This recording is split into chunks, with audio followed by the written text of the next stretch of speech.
And then I get to introduce our lovely speaker for today, along with our beautifully laid out illustration here for this month's theme. But yeah, so a quick introduction to Audrey Cheng. So Audrey has had an actual amazing journey. I'm gonna give you the short version here, but it's probably too long to list such an amazing accolades that she's actually collected. But more importantly, what I'll lead on to is after the accolades. But yeah, so starting with the education, she has a Bachelor of Science in Journalism from the Northwestern University, not the one here in Illinois, and actually attended the INSEAD Social Entrepreneurship Program in 2018. It's quite prestigious. I know INSEAD runs some very, very hectic hands-on courses. So like that's a feat in its own right there. Oopsie daisy, that's not so good. Excuse me about that. Yeah, but on the career side of things, she actually started as an associate at the Savannah Fund. So everything kind of trickles together. It looks like Audrey's bigger picture was always to have these accolades behind her. We're working towards something a lot bigger than we can think. So again, on the career side, she started as an associate at the Savannah Fund, and then also tackling human resources at the Rotary International. So two very big positions right off the bat. She also has done a stint at True Ventures as a fellow and working full-time at the True Portfolios company. She's been a blogger at HuffPost, big mention, a contributor at Forbes, another big mention, and more recently has found herself heading up Moringa School, which I'm sure we're going to hear a lot more about today. She built and drove new heights with a whopping, I think it's like 85 to 95% of job placements. And that's a good rate out of the heart of Kenya and Rwanda. So this sits close to a lot of our hearts right now. The Moringa School actually teaches skills like coding to African youth. And basically increases their employability and the potential to be bursted into this like fruitful market that's pretty much taking ropes within Africa. But after stepping down as the CEO there earlier this year, she's decided to move on to the board and drive like larger change and larger systems levels change. And she's supporting a lot of people in doing so, which is, it's a great thing that she's doing. So big props to you actually, Audrey. Like this sits close to my heart. And apart from all these recognitions, I think the bigger picture here is that like Audrey is at the forefront of bridging these skill gaps in Africa, and she's taking it on her own premise to do so. And I think that's a huge feat in its own right. So, the technical skills gap that our youth face across Africa with such a rising demand in automation in the country, like we have all this potential, yet there's just no one like kind of figuring out how to bridge this gap. So the fact that Audrey's taken this on her own lap is amazing. So without further ado, sorry for babbling so much. I had a little moment there, but yeah, I'd love to hand the mic over to Audrey. Please take it away. Oh, let me say the screen share instead, the mic and the screen share. Cool. I'm going to drop mine here for you in a moment, as soon as I can find my mouse. Whoop, I'm out. Awesome. Thanks so much, Daniel. And Philip, thank you so much for inviting me here. Very excited to be speaking with the Creative Mornings community. So I am, I think as Daniel mentioned, I am based in Nairobi. It is very chilly this morning. So if you see me shivering, I also feel your pain. Yeah, so I guess good morning to everyone. So the topic of the talk today is matriarchy. And I guess this topic is one that I've pondered and explored a lot throughout my life. The Oxford definition of matriarchy is a system of society or government ruled by women. So naturally, as I was thinking of this topic, my exploration with matriarchy started with my relationship with my own mother. So born to Taiwanese immigrants in the US, I was my parents' translator and often my mother's peer. With strong willpower, my mom assumed the decision-making of the household for as long as I can remember. My mother treated me as an adult from a fairly young age, teaching me how to trade stocks, do taxes for the family, cover my own expenses through work. She learned this from her own mother, who managed the family's finances when Taiwan went through political upheaval. My grandmother ensured that the family was taken care of when my grandfather spent almost all of his time at the factory. So growing up, my mother balanced treating me as an adult with also meeting me where I was at. So allowing me to melt different colored crayons and draw all over the walls of my childhood home to unleash my creativity. So when I imagine a world in which women take the lead, I imagine a world where daughters and sons are raised as peers to their parents. I imagine a world of accountability, ownership, and responsibility. And I also imagine a world of creativity, color, and self-expression. So my mother raised my sister and I as Buddhists. Her dream when she was 18 was actually to become a Buddhist nun, but the monks told her that she wasn't ready. So she put that energy into her children, wanting us to lead lives of balance, peace, and also equanimity. She strived to impart the wisdom of Buddha on us. And instead of sending us to American summer camps, she sent us to Buddhist monasteries to meditate and learn the tools that would serve us for a lifetime. These tools were philosophies around understanding impermanence, the root of suffering, and the true path to lasting happiness. When I imagine a world in which women take the lead, I imagine a wise, compassionate, and balanced world. I imagine a loving kindness that pervades all actions, words, and thoughts. When Carl Jung said, "The greatest burden of a child is unlived lives of its parents," I also believe that the greatest gift of a child is the unlived lives of its parents, thanks to my mother. In university, I explored matriarchy on a more global scale. I studied journalism because I love listening to people and giving them a platform for their stories. In my senior year, I won a grant to film a documentary on a matriarchal society of Malanang in India. The stories awakened me to what's possible. Seeing a baby girl born in the hospital to excited and relieved parents, seeing the last names of women get proudly passed down to future generations, seeing women deeply admired and respected for their contributions to society, seeing women comfortable in leadership positions, naturally assuming their roles in their communities. It was a complete contrast to other parts of India, and I reveled in the wholeness I felt when I was there. In Malanang, I also saw that some men were fighting for men's rights. They were frustrated by the alcoholism rampant among their male peers, of which they blamed on the matriarchy. I saw a different side of matriarchy that I wasn't expecting to see, another version of a society of winners and losers. Despite that, when I imagine a world in which women take the lead, I imagine a world that strives for equality. I imagine a world where women are respected as much as their male counterparts. I imagine a world where humility and servant leadership is valued. During university, I found that the best education to learn about the world happened outside of the classroom. I wanted to be a part of solutions and not just write about problems. So I ventured outside of campus to support solutions I believed in and to learn from great minds. In that, I grew a love of bringing to life solutions that didn't exist before.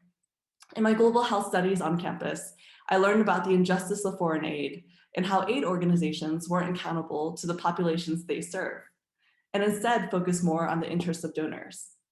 I believe more money, power, and influence should be held by the actual recipients of the aid. And I found that supporting local innovators and entrepreneurs could be the solution. So I wanted to solve problems for them. I quickly found out about a venture fund in Kenya, investing in local entrepreneurs across Africa. I trusted my intuition that that was where I needed to be and the type of work that I wanted to support. And I moved to Kenya without knowing anyone in 2014. When I imagine a world in which women take the lead, I imagine a world that values true intuition, which holds the knowledge that we've accumulated in our past and current lives. I imagine a world that's focused on curiosity and holding space for uncertainty, instead of driving for clear answers in a world that doesn't truly have them. So I moved to Kenya on a warm day in March of 2014. My boss showed me around the city. We went to work quickly to run the fund's second accelerator, source for more deals, and to ultimately prove that there are strong locally led companies that we could invest in. I was deeply, deeply grateful for the experience every day and reveled in the deep learning and amazing people I was meeting. At Savannah Fund, I learned quickly that a big challenge that our local portfolio companies had was really finding ready to hire talent. With a focus on supporting our companies and helping them solve their biggest challenges, I started asking myself why this problem existed. So I explored. I went to universities, I went to training programs and the like, and found a massive gap between what tertiary institutions were training and what employers were looking for. When I imagine a world in which women take the lead, I imagine a world that spends more time listening, than judging or concocting an answer. I imagine a world that harbors gratitude and one that focuses on discovery and exploration. I started Moringa School when I was in Kenya because I saw a big need in the market. A few months later, I embarked on a summer fellowship in San Francisco, where I saved the money I earned to invest into the launch of Moringa. Moringa started our first class in January 2015 for my savings. And we had a keen eye on first, making sure we were solving a big problem with a meaningful solution that was truly adding value to our students. And second, making sure we were able to cover our costs by charging a tuition that made sense. Through many trials and tribulations, many ups and downs, we continued to build the school from 2014 to 2019 without any outside investment, simply through the revenue we generated from the student tuition that showed us that we were truly adding value to their lives. We had a female student in our first class who was a secondary school graduate. She worried about her value and whether she would be able to find employment without a university degree. With her hard work and determination, her fears were assuaged when she received a number of job offers upon graduation. That was probably one of my most proud moments when we started Moringa. When I imagine a world in which women take the lead, I imagine a world that is practical and realistic about financial value, cares about adding value, and is deeply committed to solving big problems in a collaborative way. Throughout my journey at Moringa, I was consistently driven by the impact we were making on individual lives.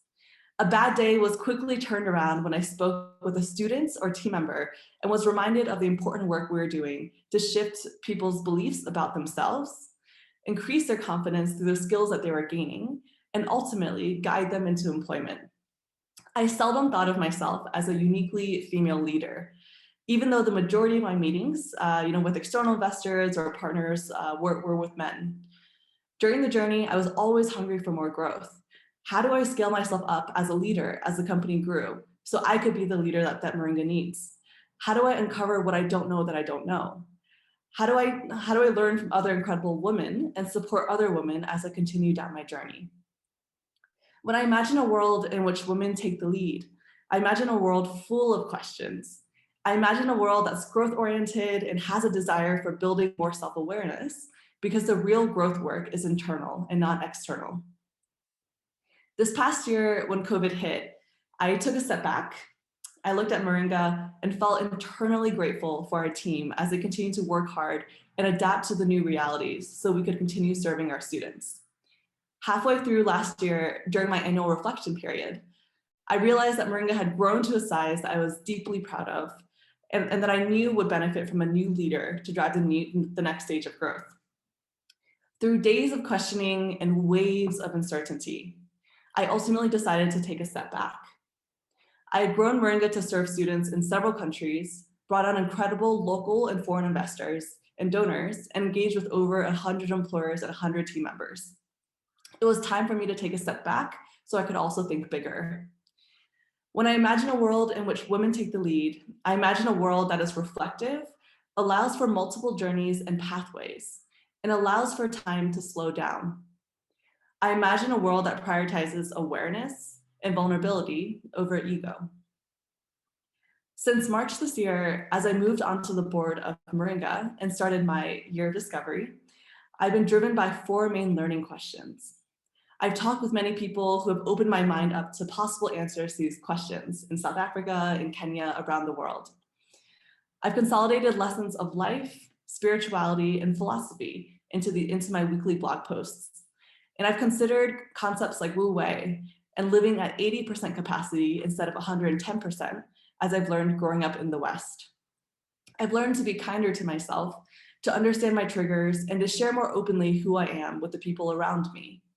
I've met inspiring women and been driven to support and invest in other women and have felt energized working with my female peers. When I imagine a world in which women take the lead, I imagine a world that's patient and kind. I imagine a world that's accepting of each person's journey and practices compassion for those who are going through ups and downs. I imagine an inspired world. For me, when I think about matriarchy, I think about all the amazing women who have come before me, who are with me today, and who will join me in the future. I'm consistently inspired by the magnitude of heart, mind, and soul that these women are bringing to each person they engage with and the broader world. Matriarchy isn't about replacing the patriarchy. When I think about matriarchy, I think of the word Maitri in the Theravada school of Buddhism, which means benevolence, loving kindness, friendliness, and an active interest in others.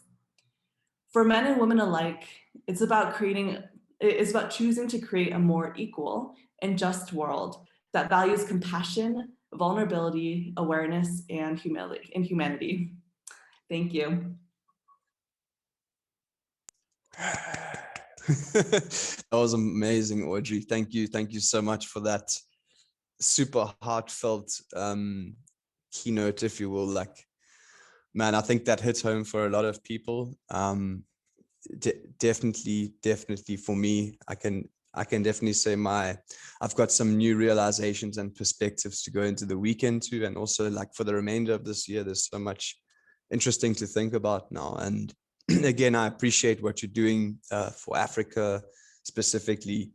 It's a big thing. Like it's huge, and you address so many different points of interest there that speak to people's hearts. So thank you again. Thank you so much. I see we've also I love this. We've got 3 different segments here. I think 4 of awesome quotes. I love whoever was taking those down. That's super great. Copied and pasted all of those. Cool. We're going to take a quick moment just to get a couple of questions in. I'm quickly having a look at the chat, but if anyone wants to raise their hand or unmute their mic and take the mic over from me, please feel free to do so.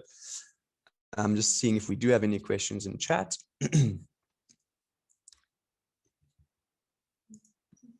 Yeah, it was goosebumps of note, I must agree. I have a question, if I may go ahead. Audrey, I wanted to know, what has been your biggest challenge as a female in the world that you find yourself? Yeah, absolutely. I think that was Nicole. Sorry, my internet is being a little bit slower now. Yeah, no. So I think a big challenge. I think probably over the last 7-8 years. You know, I think one of the funny things about you know, having worked in like more like like different capacities in the past, was that I didn't have a very strong framework to say like this is the way that women lead, this is the way that men lead, and I was kind of coming with Moringa through a blank slate. And so I think I was pleasantly surprised. I think that you know, I think women do have quite a lot of allies, and that there are quite a lot of people that that just, you know, regardless of gender, just really wanted Moringa to succeed. I mean, definitely like did have some challenges. You know, I think there was, you know, I think a lot of women talk about this, but like, you know, inappropriate comments or, you know, even as we were raising our investment rounds, we were probably one of the very few like female-led companies that have raised the capital that we have in Kenya or across sub-Saharan Africa. And so I think, you know, we naturally did come up with a number of different challenges, like, you know, much longer due diligence processes, you know, like many more questions about the quality of our business than what we've seen from male counterparts. But I think ultimately for me, that the way I always thought about it was that it didn't end up making our business stronger. And so, you know, the more questions that we were able to answer, the more ducks we had in order, the stronger our business would be for the short term, the medium term, and the longer term.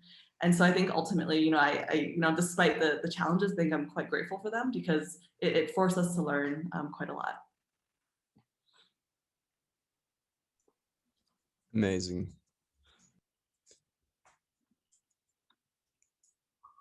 I've actually got one. Audrey, you have a billboard on the busiest freeway you can ever imagine. What's your message? It's your billboard, you own it. You can tell millions of people what you would like to tell them.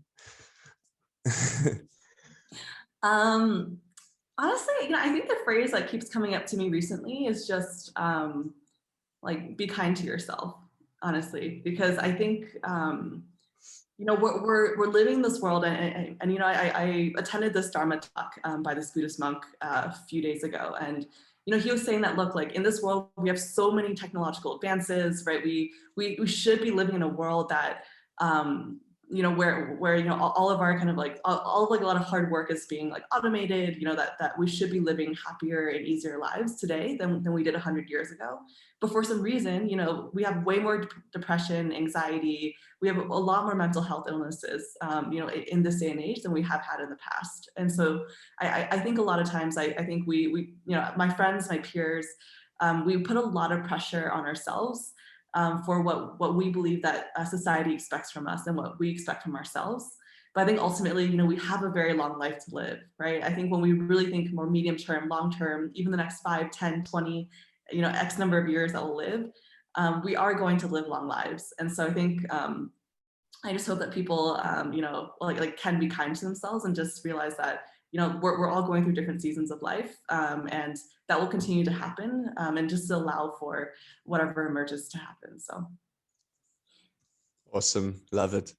I see Maxi's hand is raised. I get we go Maxi first and then we can go Scott after. Oh my word, so fabulous. Sorry, your gorgeous, peaceful vibes, and I come crashing through with such joy. Yay! It was amazing. Thank you so much.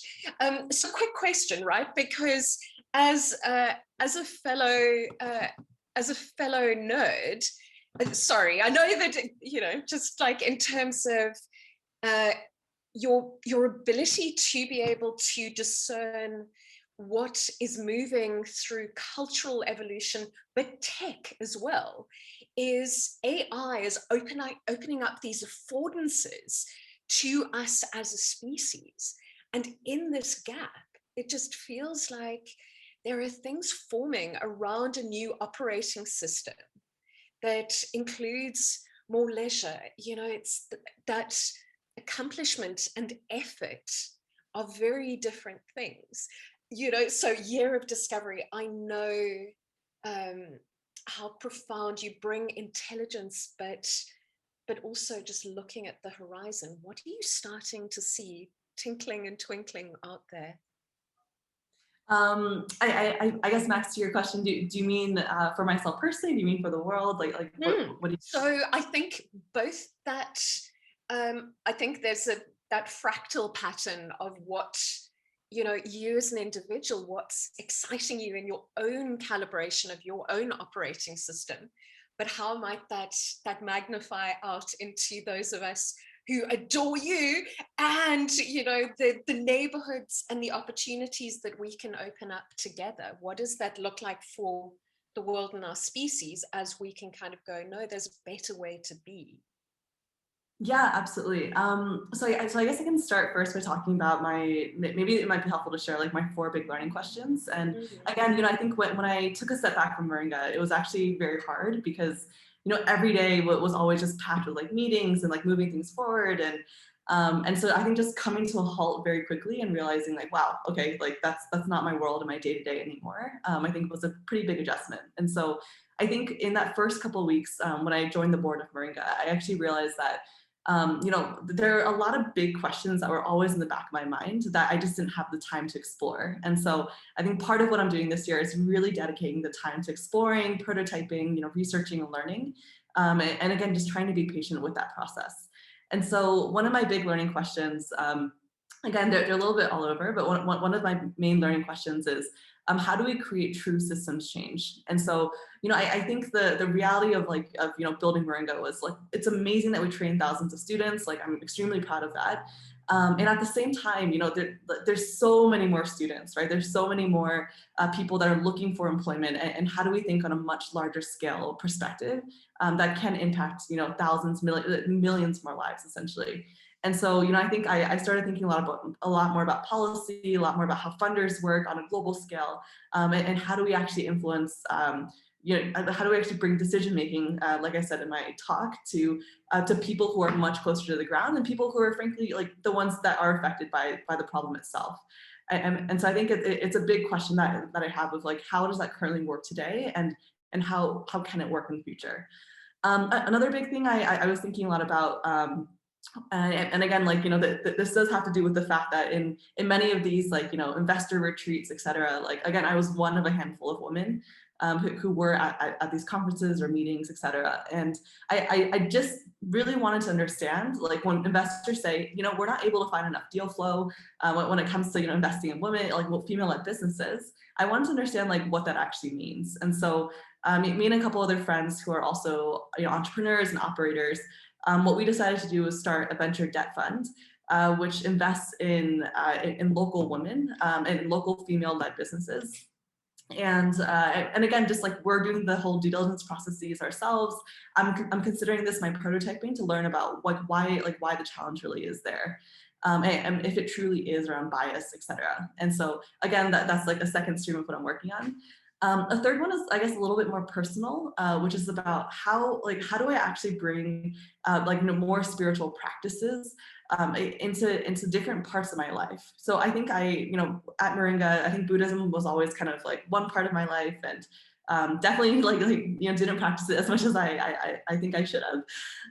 But I think that now that I'm taking a step back, it's really about like life integration. And so like, how do I integrate many other parts of my life into a broader philosophy and a broader purpose, which for me, like Buddhism does serve that. And so again, I think like that's been a big question. And I think broadly, reading books like the difficulty of being good, right? I'm reading a lot of different, like, even the Bible, like reading a lot of different religious books and just trying to learn about, like where our like morality comes from and how I can kind of like bring that into the future. And then the last one is, I think, just a more broader exploration around like the wellness space around like identity and purpose, and how to support other people to like unlock their potential within that space. And so I think, broadly, I mean, those are kind of my themes. Again, a lot of sub questions. I think I start to nerd out over Notion and and try to organize my thoughts in better ways around that. But broadly, I think with AI coming, I think it's already here. I think that there are just a lot of really interesting opportunities where, like, hopefully, like in an ideal world, it enables us to be like the best versions like of ourselves. And so I think a lot of times when I think about how do we enable that for ourselves, I think it's really about awareness. Is how well do we really know ourselves so that we can bring our true and like authentic selves like to the forefront. And so I think because of that, a lot of my questions are always about human transformation. It's always about us as individuals and as a society, as opposed to like just the technological effects of AI. I'm not sure if that answers your question. It does, and it's just that that notion of how not to be freaked out, but helping particularly little ones or people who are at these inflection points develop the computational thinking rather than worrying about the skills in their entirety, to understand how to scoop AI in as a way to open the world up to you. And I think that's the flourishing. It feels like a much more generous, gentle way than I think we get from a lot of the kind of futurists that come barreling down at us. So thank you. Yes, love it. Thank you, Audrey. Amazing. Awesome. I think we have a Scott that also had its hand up earlier. You can take it away, Scott. Thank you, Daniel. Thank you for your presentation, Audrey, and for sharing your incredible journey. My question relates to education. In such a specialized field of education, such as coding, how does one make room for participant-led learning and collapsing of hierarchies in your experience? Okay, yeah, absolutely. Scott, I think I missed the second half of your question. It might have been my internet. Oh, okay. Should I repeat it? Yes, please. My question is, in such a specialized field of education, such as coding, how does one make room for participant-led learning and collapsing of hierarchies in your experience? Okay, absolutely. Thanks, Scott. Yeah, great question. I think, so I guess maybe I can start with a little bit of how we kind of built Moringa. And so when we started Moringa School, I think a lot of it for me was about, and I know this is such a buzzword nowadays, but it really was, I think, in hindsight, what we were doing without me actually knowing what term it was. But we did use a lot of like first principles thinking. So again, like really thinking about like, what are the core components that make up a classroom and also like a learning experience, and how do we break that down to all the different factors and really figuring out how we can rearrange it to achieve the outcome that we wanted to achieve. And so, for me, the big question when I went into universities, I saw these layers of, of desks and chairs and, people kind of like all looking down, like looking at one professor who was talking the whole time. And I mean, even when I was in university, I would just, I was so excited to go to Northwestern. I showed up for my first day of class and I looked around the room and people were just texting and just like not paying attention. They weren't engaging. And I was like, wait, like, why am I paying all this money? Especially with the US having such expensive education. And I think that like that always kind of was turning in the back of my mind is like, why is education kind of built the way it is? And so, in Kenya, saw a very similar dynamic in universities, right? It's like the professor is like the knowledge holder, and the students just have to sit there and like just kind of like breathe in, like, like try to ingest the knowledge. And I actually feel like, young people are smart, and can learn really fast and are really agile. And if anything, like there's a lot of collaborative learning that can happen in the classroom. And so what we decided to do instead is, and we went through many iterations of our pedagogy, but what we ended up like starting first with is we were saying, look, what can we learn from other, I guess, similar institutions to ours around the world, and how do we kind of, build an institution off of what's already been kind of built and learned from? And so we started from there. And so we partnered with a lot of coding boot camps in the US. And then from there, just kind of like took best practices and started by having, a strong teacher, but still like very hands-on practical learning, project-based learning, where students were still able to drive some of their learning. And over time, we actually started putting students even more at the center of the classroom. And so we switched over to a fully blended learning model in 2016. When we realized that, look, like actually our students, like if we give them great content, we give them an amazing community, an amazing environment to learn and work in. We also give them mentors. So instead of teachers, they have mentors. So people who, they can ask questions to, who will guide them along their journey, but never tell them what to do. Like that whole process, I think, enabled a lot more kind of self-sufficient learning, because what we knew, that a core skill we knew that the future of work and the future of the world like really demands from each of us is our ability to really learn how to learn.